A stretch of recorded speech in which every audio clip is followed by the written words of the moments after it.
until there's suddenly a news or a newspaper starts reporting on the facts that this was a campaign run against this person, this is where it started. Then we're like, oh, we did question. So what is your opinion on that?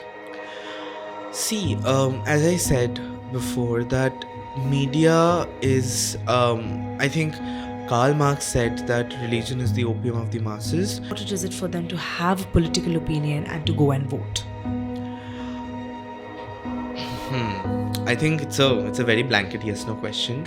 You need to take a step back and visit the pages of history to see how that particular leader has been treated, or how the particular country has been known for, in terms of politics, how a particular side of a war, or warring factions, two sides in a battle, how both sides have been recorded in history.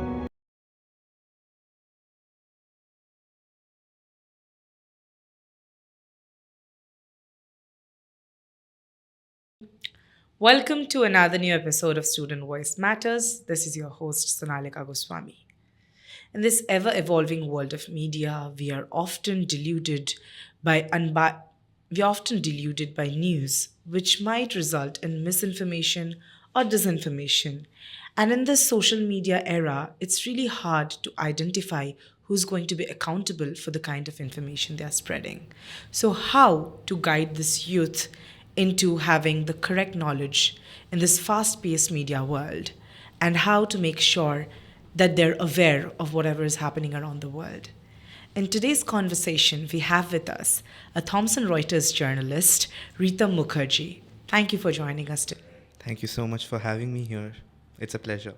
So let's start because our podcast today concerns the student and the media world.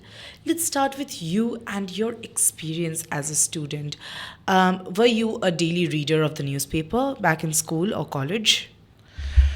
I think I had a reading habit pretty early on. I remember I had, a, a bookcase filled with books when I was a child. I used to read the Harry Potter series very ardently. When I went into secondary school, when we were introduced to elocution competitions, and when we started to write off, like when we start to build our vocabulary, it is then when my English teachers asked me to start reading the newspaper. And thank God they did, because that changed my life. That changed the way, not only changed the way I read and write on a daily basis, but it also opened the gates to my career. It also brought me to the place where I wanted to be. Right. So, in that case, today, do you still read newspapers or have you become reliable to digital news? Well, it's a double edged sword. I read the newspaper, but I wouldn't say that every news that I consume comes from newspapers, because my day of work, or my work day, entails me to write stuff that would go to the newspapers. So before the newspaper gives me information, it has sort of, the tables have turned. I give the newspapers the information now. Right. Because working in a news agency means you're writing stories that are being prescribed or subscribed by Right. newspapers. So it goes The other that way. way. Yeah. So, but today a lot of the students are out of the habit of reading, especially newspapers. You'll meet a lot of students who have not ever picked up a newspaper and read it, because of course they have the news in their phones, they have subscribed to a lot of newsletter, which is fine as long as they're aware. But there are so many news platforms that are giving out news that students are actually overwhelmed by so much information. And because in this digital era, people are kind of getting distracted from the habit of reading. So much to know and so much information is actually becoming quite difficult for even us, not just students, for even working professionals to consume. In that case, what would you recommend? How would you recommend them to stay updated? See, Information overload is a very legitimate thing in today's world. We are bombarded with information that we do not have the time to process, or maybe don't even need for that matter. B- Especially the media, especially in the media landscape, it's very competitive.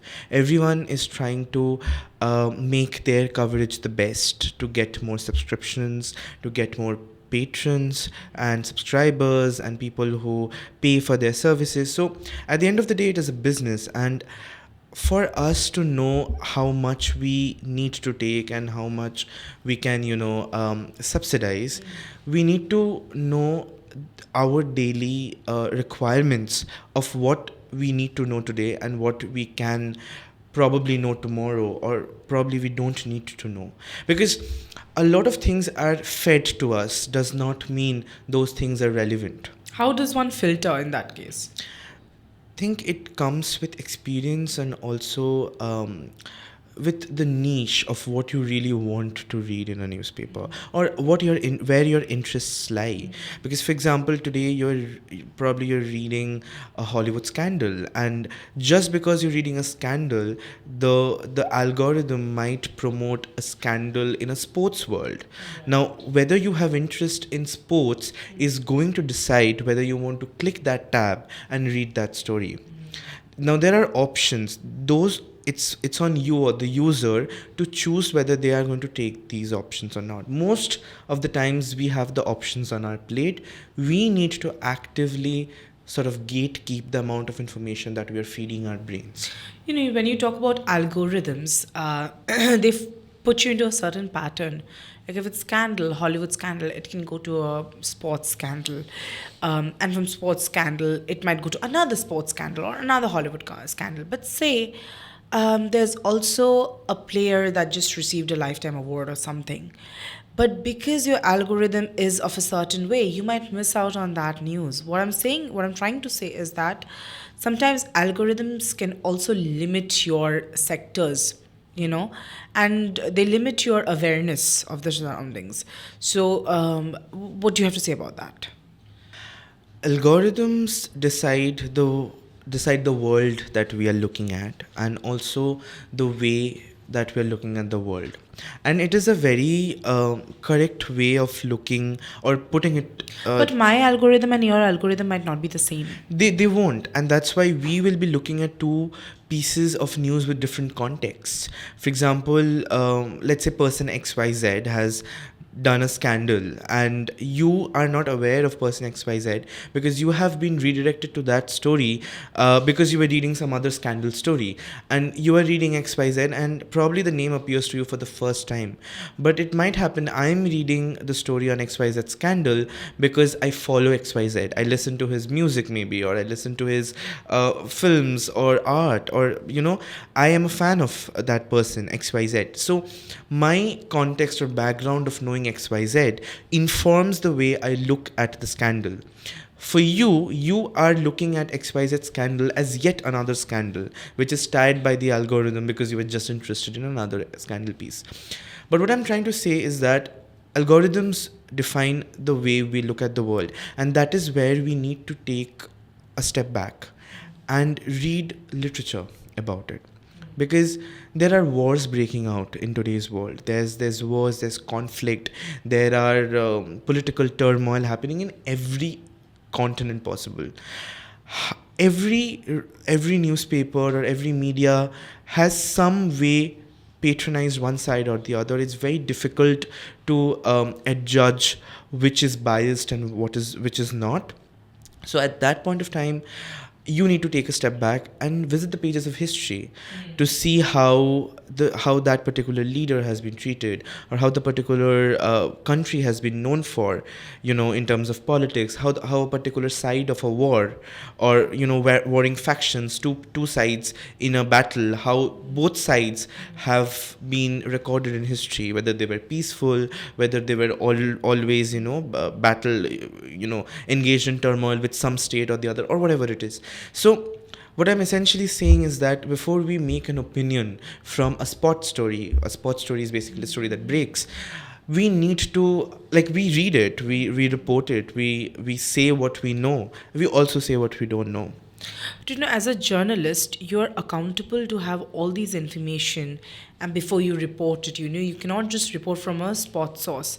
But do you think that in today's world or among today's generation, it's pretty common to pick up on small things about various on various sectors, having little knowledge on all of it, and kind of starting to have an opinion on it? Because it seems like if you try to, because if there is an individual who knows little about a lot of things, when you try to have a conversation with them, it might you will know that this person lacks in-depth knowledge, and that can actually, opinions based on very shallow knowledge can actually give out a lot of misinformation and can enrage a lot of unnecessary debates.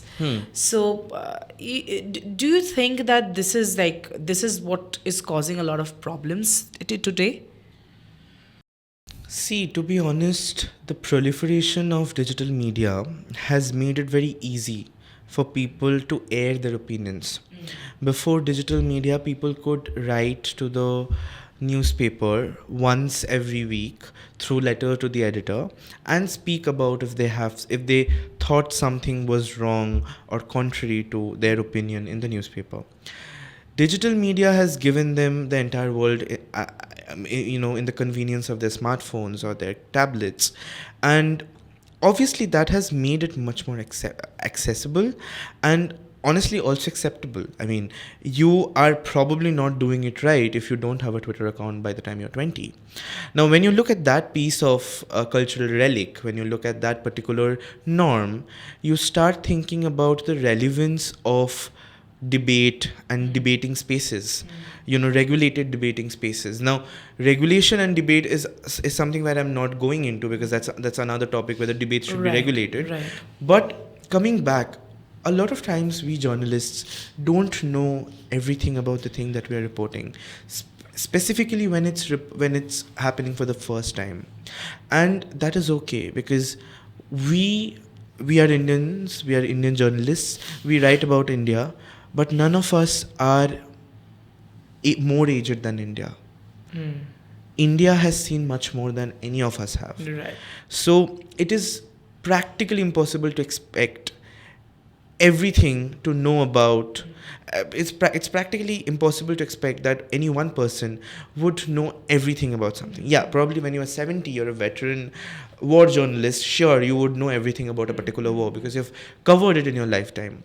But at the age of 24, when you're writing about a war breakout, you might even not know who are the people fighting it, or who are funding the people who are fighting it. You don't know anything. You just know that someone has, I don't know, shot a blaster bomb at some other side, and now it's a war.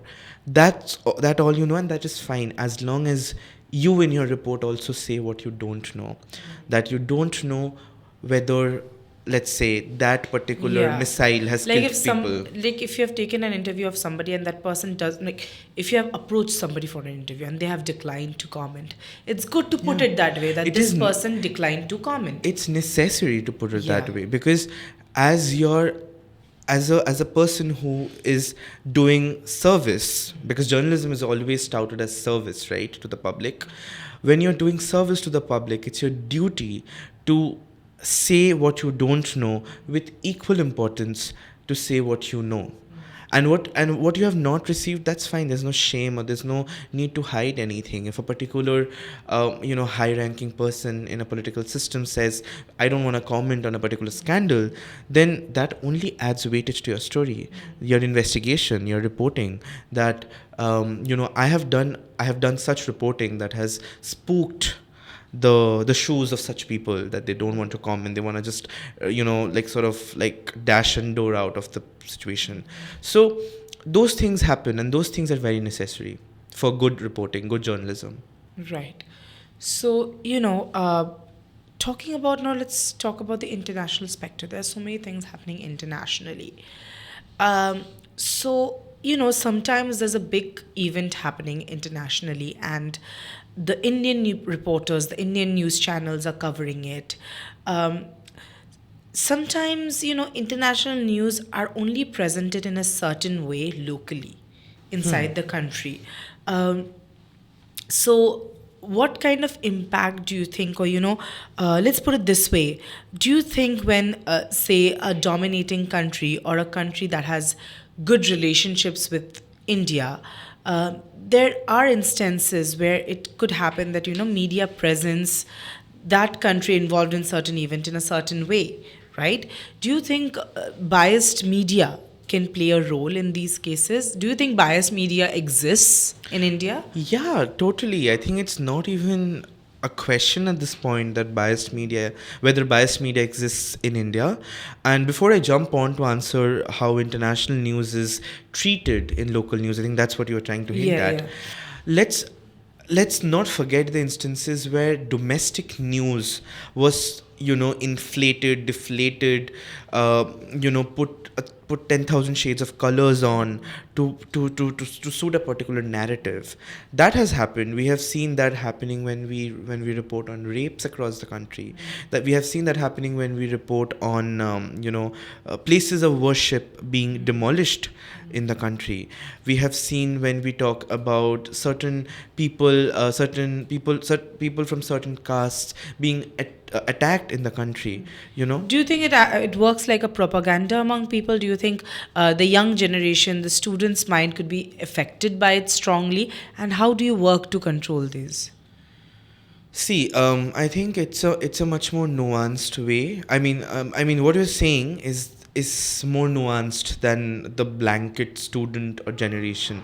I think your economic stature plays a very important role in how you consume media and what media you consume. Elaborate on that. For example, when you're from a very poor family, you do not have the means to access media, or let's say A1 class media which is international news agencies or television, which generally comes with a hefty price tag subscription. You will consume media from Which are local. which are local, or which is probably blaring at Television. the roadside television. Correct. One shop has one television, one barber shop has a television, and there's some local language television is blaring. The only way you know news is to go there and listen what's happening, and there the person is spewing all sorts of hate. So at that point of time, it is so you are getting the news which is tainted with opinions, which is tainted with agenda, which is tainted with the need to suit a particular narrative.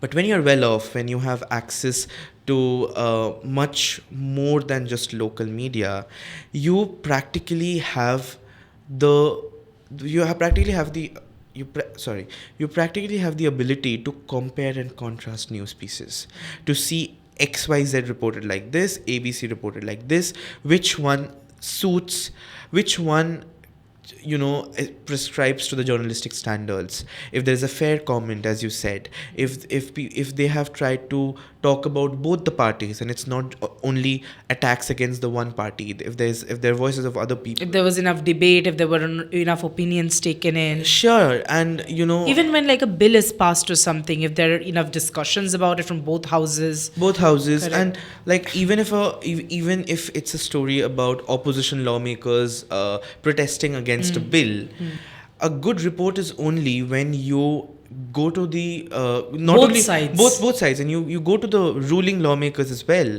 the treasury benches, and you ask them how do that person feel about the protest, and then you go back and you talk to maybe a policy think tank, speaking about whether the need of such protests is there, or it's sort of it's also their agenda, Relevance of it. yeah, and how it pans The out. So, alternatives of it. yeah. So the balance. So essentially, a story needs to be balanced. When one of my professors in IMC used to say that when you read a news story, a good news story is only one when you have reached the end of it and you have no questions. There cannot be any more questions. There cannot be any questions about that incident. Of course, you might have historical questions. Okay, of what is happening in 2024, what happened in 2004 or 1994. Sure, those questions are not necessary to be answered in a 300 word, word limited story. But about one incident, there shouldn't be any gaps. You mean basically addressing the four W's and one H? Sure. Right? It's five W's and Five Y. Ws Five and W's and one H. one H. So that's where you address everything. Elaborate on the five W's and one H for the people who don't. Five W's not and know. 1H is a technical term which is used in journalism. It's basically the ABCs of journalism and how you write the first paragraph, which is called the lead. So it is why, which, when, who, where, and how. So who does what, where, in what way or how. Why is it done? And why is it done? And how is it done? And which parties are impacted or whatever it is. So to basically explore every possible question around one particular incident. That's your 5Ws and 1H. So, but we still see a lot of students being misguided because, because there are the young generation who are more exposed to various social medias. There are actually so many news outlets that basically news outlets that are in fact run by a group of people. They might not be news channels. They might just be a source of information, a page filled with source of information, and they can publish different news that are trending, etc., etc. Different scopes of events are reported there. But those are not fact check per se, because there aren't such journalism standards that apply for them. So they don't have to fact check, they don't have to be factually correct. But the problem is that they are being consumed by a huge number of people. Yeah. And that if ever a misinformation is passed down, there is nobody who can actually take the accountability. So how much problematic is that, do you think? I think I'll start off by saying the legitimacy that misinformation has started gaining when it is spoken by, statesmen. For example, when a presidential candidate speaks stuff like they're eating the cats, they're eating the dogs, without any base, you imagine the amount of sway it holds over its voters. For example, when Trump said this in his presidential in his presidential face-off against Biden, I think, or was it against Harris? I don't remember which one was it. I think the second one. When he said stuff like this, and it was repeatedly reported that what he was saying about migrants eating the cats and eating the dogs, that is wrong. There is no evidence of such situation You mean happening. to say not just social media platforms, but actually people with a certain power, a certain position saying. and so when you and I speak about when we randomly tweet someone is dead, there is an equal chance someone will believe or someone will not believe. Maybe they will because we are associated with media, or maybe because I'm a journalist working with Reuters or whatever. But when an aspirant president of the world's largest economy speaks things which are not backed up, imagine the legitimacy that misinformation gains and the political consequences that takes on as a ripple effect. The amount of prejudice that starts to get, that certain people start to, that starts enveloping around certain sort of people. For example, remember when the entire COVID crisis had just started, Donald Trump was referring to it as the China virus. Right.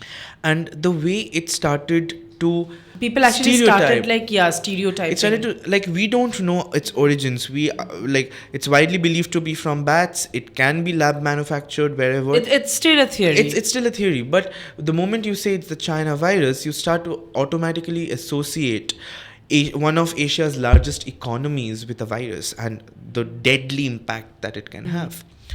Similarly, closer home, when you have questions, when you have statements like they are stealing your Mangal Sutras, where is it coming from? The only thing that's stealing Mangal Sutras is inflation. Sir, kindly.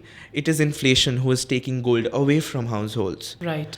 So, but when you're speaking things like this without quoting reports, without quoting data, basically with no people are believing proof at all. people are believing you just because you You are hold a certain sitting, position of yeah, power. you're a certain political, You hold a chair. you hold a chair, and just by the power of that chair, whatever you're saying is deemed correct. And imagine the The consequences of influence that. it Yeah, creates. imagine the consequences. People now associate a certain race or a religion as that which takes away Mangal Sutras from people. It is so ridiculous. Right. We will talk. We have talked about the impact that it can create. So, how are you? How is the world of journalism dealing with it? Like, how do you deal about such misinformations that are spread when a person of power speaks something without any factual backing? How do you gather your facts to make sure it doesn't create negative impact? So I think this question could be better answered by a person who works as a fact checker, but every journalist to some extent is a fact Is held checker. responsible. Is a fact checker because, Right. like, when I write my stories, I am responsible for every fact that I put in it. My facts mostly come from established publications, established documents, court information, court data, government gazettes, or circulars and publications, mostly, or recorded pieces of interview, recorded literature. These are the places where you can go back and corroborate. Because on the corporate side of things, annual reports, your investor presentations, these places are where you're going to get what you need to check whether what you know or what is being spoken of is correct or not. Right. But as a layman, I think the responsibility is on everyone to simply check on Google before sharing something. It is as simple as just making one Google search. And I'll tell this example because yesterday late at night, our former Prime Minister Manmohan Singh died. Correct. And we didn't get an official confirmation until a couple of minutes actually. So from the moment he died, Robert Vadra, who is Priyanka Gandhi Vadra's husband, he made a Facebook post erroneously, which he deleted later on.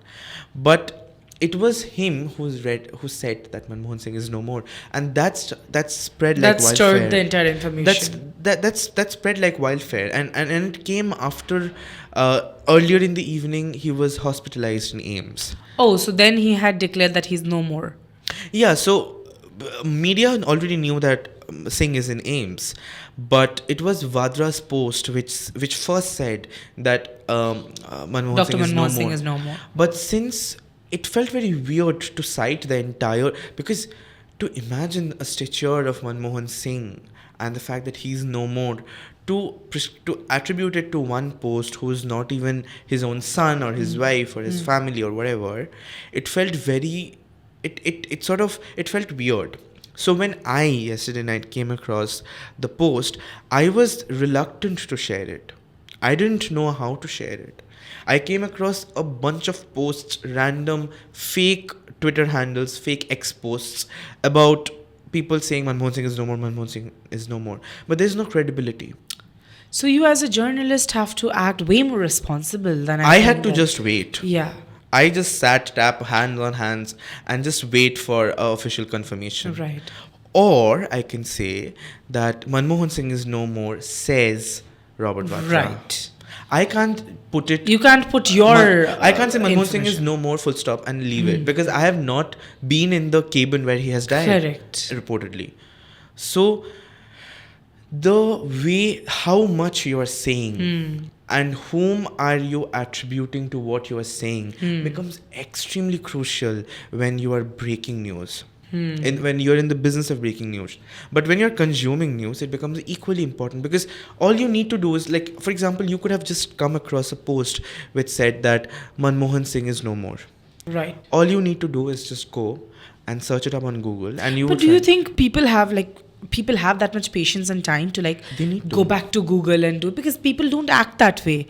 They see a news like from like how I found out was my WhatsApp status. I saw that, okay, I saw one of them post status, and then I waited. I checked if there are a lot of people, and when I saw 3 or 4 other contacts of mine putting up the same status, I knew, okay, this is true. Otherwise, a whole Mars wouldn't have gone behind it. So that is sort of my way. It's not the correct way. I'm not Yeah. putting any correction or any, I'm not recommending any way to, fact check it. But it happens to me at times when I see a lot of people posting about it.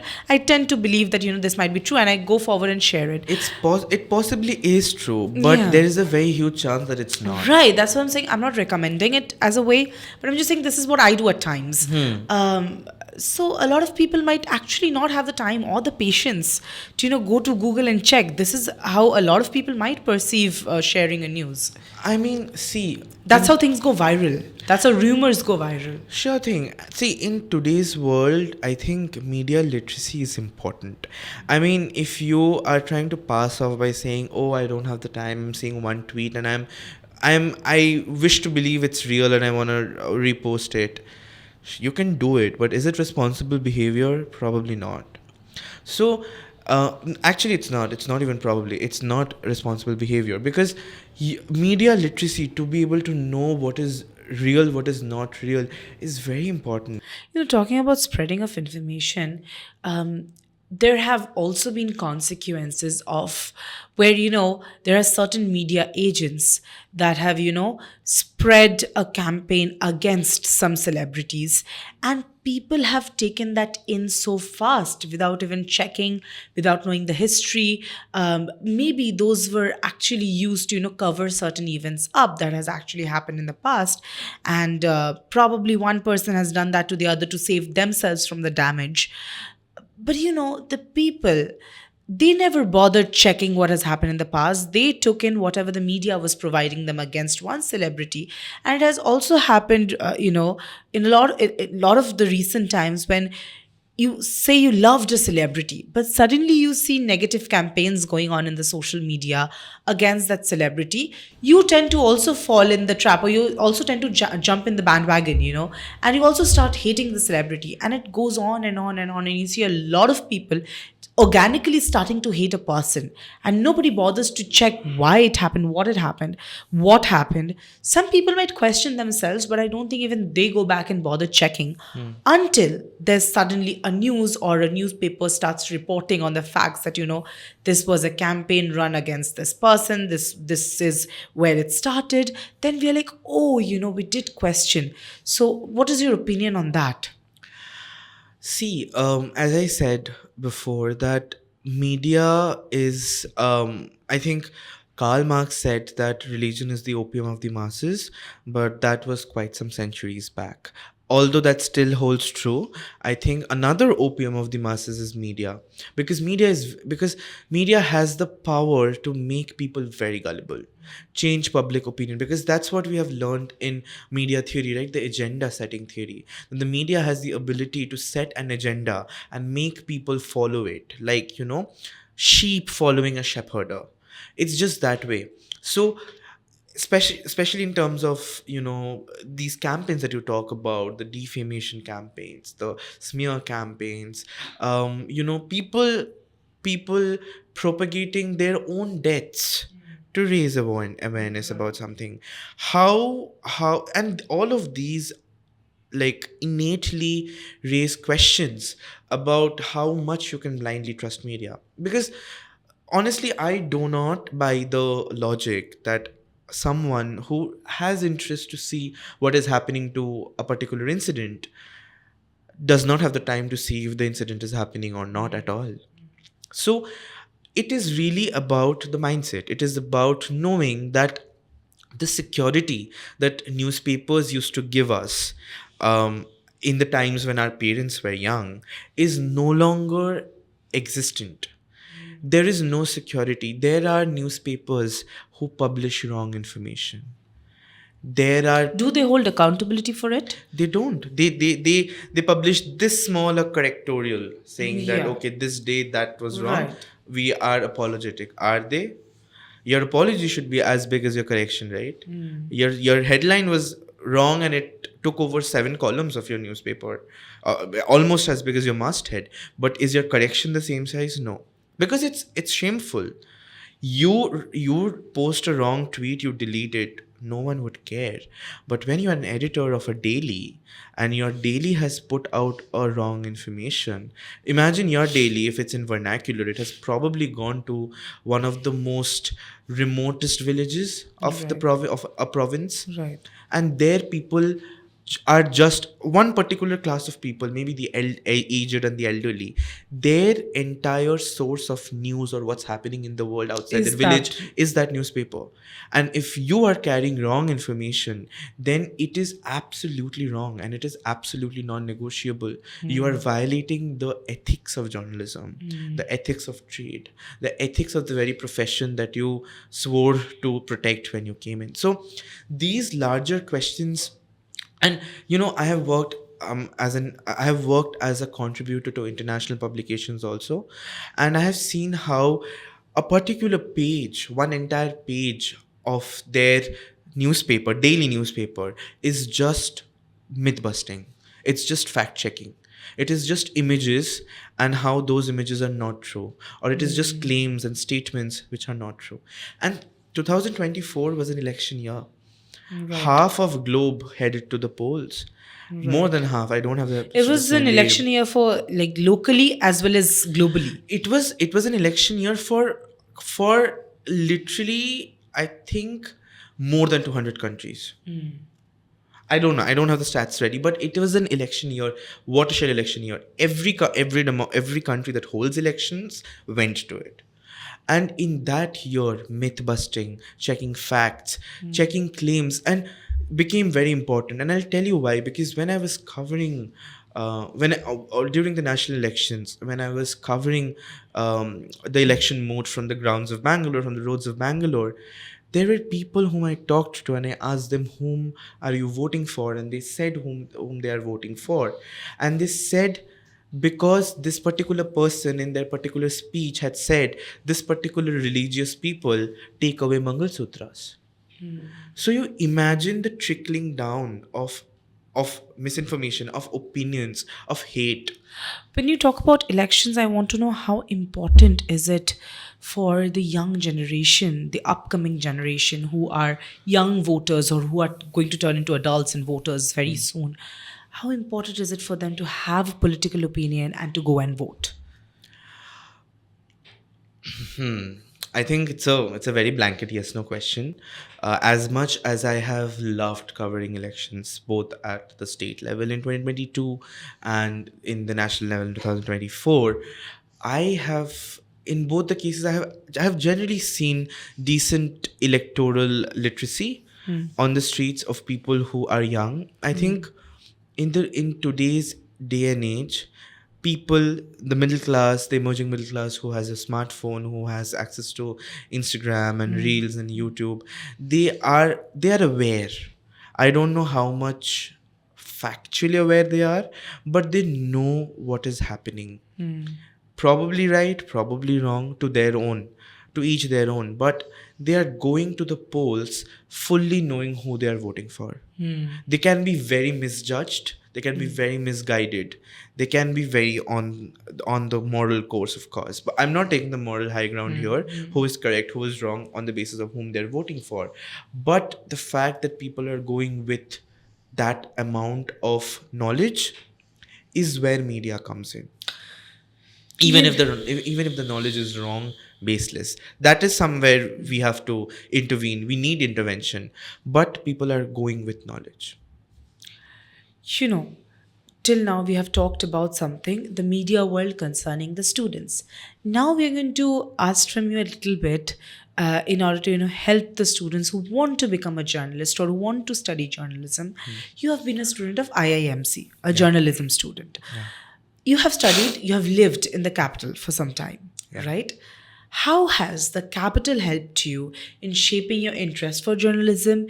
I believe your interests are more politically aligned, right? So, how has the capital helped you in making political connections, and how was that helpful in your course?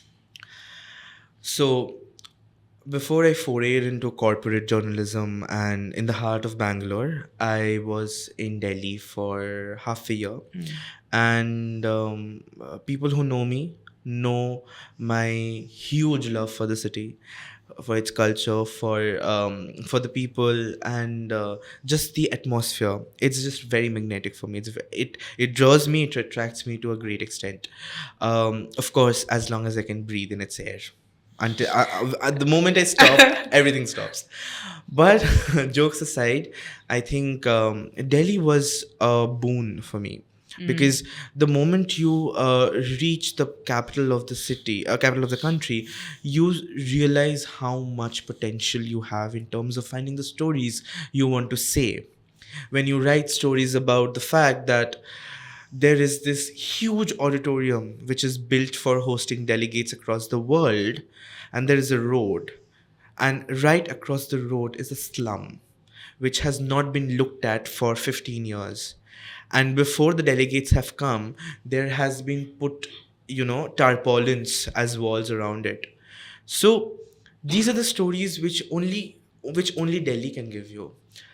In my Why stint, do you think only Delhi has the potential of finding out stories, other than it being a hub for most of the news channels, other than it being having a lot of political dignitaries?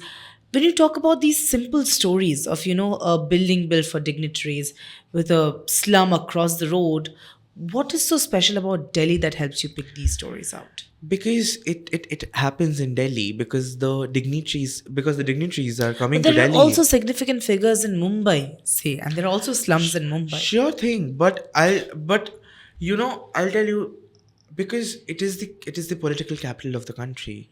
Anything that happens in Delhi is something that reaches the parliament first, in terms of distance for anything else. I'm not saying that any other issues of the country are not being taken up by the parliament. They are, They they are, are yes. always.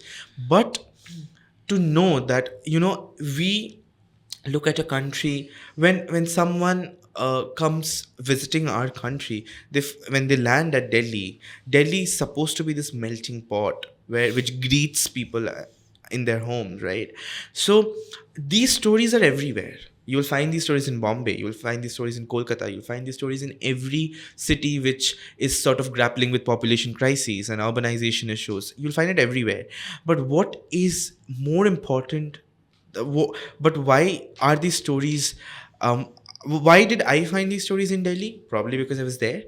Probably because Delhi makes it, because by virtue of the parliament being there, by virtue of the legislature being there, you just expect a very swift lawmaking there. And a lot of times Delhi is also the place where there are no laws. So overall, staying in Delhi has, um I mean, you won't really find a union minister driving a car beside a slum in Kolkata, right? You will find it in Delhi. So uh, it is just that the most powerful people in the country, in terms of politics, are in that city, and they are housing people who are powerful in their own nations in a huge magnanimous building. And right opposite to the building is a slum which is not being looked at for 15 years. But to obscure that vision, to show that everything is hunky dory, there has been this one entire unending sheet of tarpaulin put to sort of, hide a Cover scar. the Hide a scar. scar. Correct. It's like hiding a scar. And that is the news. The news is not the tarpaulin. The news is not the slum. The news is not a road with a slum on one side and an auditorium on the other. The news is the fact that you're creating an image of your city which is Far fake, from the reality. and for that you are actually covering the reality. You're covering the blemishes. Instead of fixing them, you're covering the blemishes. That is the story, and that is the story which Delhi gives you. And how important do you think networking is in journalism? um okay, And how so have you used your networking skills? Because I know you have a good one. no, I it's very thank you, that was very flattering. But I think I really believe that initially you need to have your work speak for yourself, which will eventually lead you to places. I have been very lucky to be in very lucky rooms. I have been very, very fortunate to meet Shashi Tharoor when I was in Delhi. And oh my god, the man, he is as charismatic as you see on reels. So I have met Manika Gandhi. I have met and that is Delhi, right? I mean, when you walk, you never know who you're walking by on a road. When you go to GK2, you might as well bump into some very senior congresswoman. You never know, you know. So networking is important. I will never underplay the importance of networking, but nothing can actually help you if you don't have the metal for it. So a person will only want to network with you, or will only want to be attached to you when you show them that you're worth it. Right. And for that, you need to write good stories. You have to find good stories. And how does stories won't come knocking your door? They won't say, hello, please write on me. No, that will never happen. You will have to go out. You will have to see why a biscuit packet, which was 10 rupees 2 months back, size this, fell to this. Why did it come down? The price is the same, which means the maker of the biscuit is offering less biscuits to consumers. Right. Why is it happening? So these stories are lurking everywhere. All you need to do is just have an open eye and an ear which is not plugged with earbuds, Right. so that you can hear, you can see. Observation is, I think, the biggest key. Yeah, of course. We have come to almost the end of our podcast, and I would like to end by asking you to advise the students today on how to stay informed, but also correctly informed in today's world. Take everything with a pinch of salt. Don't believe anything until or unless your parents say it. But if they're speaking something about a WhatsApp forward, even then search it up. But if they're talking about life philosophies, d- close your eyes and believe them. But anything else, Google. Google is your best friend. Know the sources, right, from where you have to find out the Yeah, information. check everything that you're being told, because people are fed information that they want to hear, not what they need to hear. And it is there that you need to create that line of distinction to figure out what you are hearing is not being fed to you because someone wants you to hear it and believe it, right. but because you need to hear it for your own interest. Right. Thank you so much. This Thank was a very important and informative conversation, and it was wonderful having you with us. Thank you. It's all my pleasure. Thank you so much for having me here. I had a very good time talking to you, and I hope that this conversation stirs up some questions about Right. the profession and the people who want to pursue it, because India needs more good journalists. Thank you for that valuable addition to our conversation. Pleasure's all mine. Thank you.